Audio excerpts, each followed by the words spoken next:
Well, I feel like the ones that I've heard of would be around like 5, but there are definitely much more. 12 to like 15. Maybe like 180. I know that's 60 in the past year, so times 3, 180. Probably maybe 10 to 15.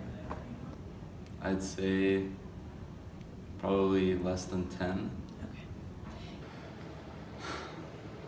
4.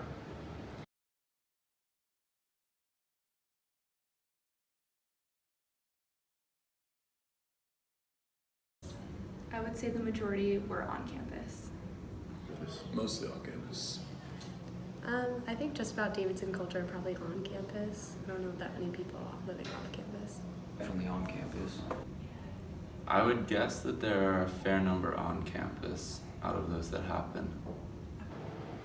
I mean, I feel like it could happen anywhere, really. So I feel like mostly on campus, if anything. There's not many people live off campus. But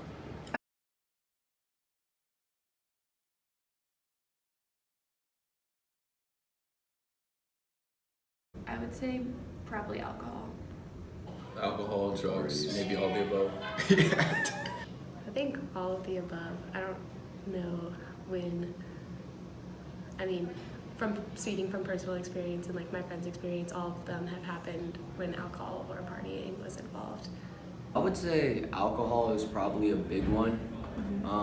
And on top of that, I would say more just like what, like the culture around rape is kind of, engraved in our society, and that sometimes men don't really respect women in the way they should, or even, a little less like frequently, but sometimes vice versa, women, doing the same.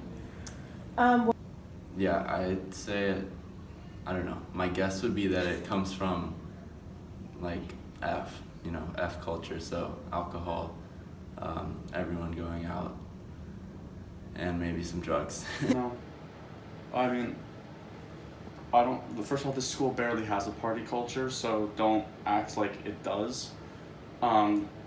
Also, alcohol and drugs shouldn't determine whether or not you rape somebody, and I don't think that should even be a contribution to sexual assault on campus, because like you can't control yourself. That's just you not being able to control yourself. I don't think alcohol or drugs or anything has, like, at least in my personal experience, and I think any normal person, I mean, being drunk or high or whatever should not like make you more likely to sexually assault somebody. That's just you as a person. That has nothing to do with the drugs that you're consuming.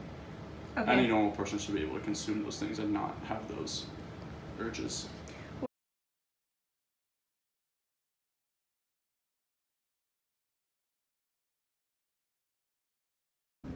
Verbal consent saying yes, or just like enthusiastically like going along with whatever is happening at that moment.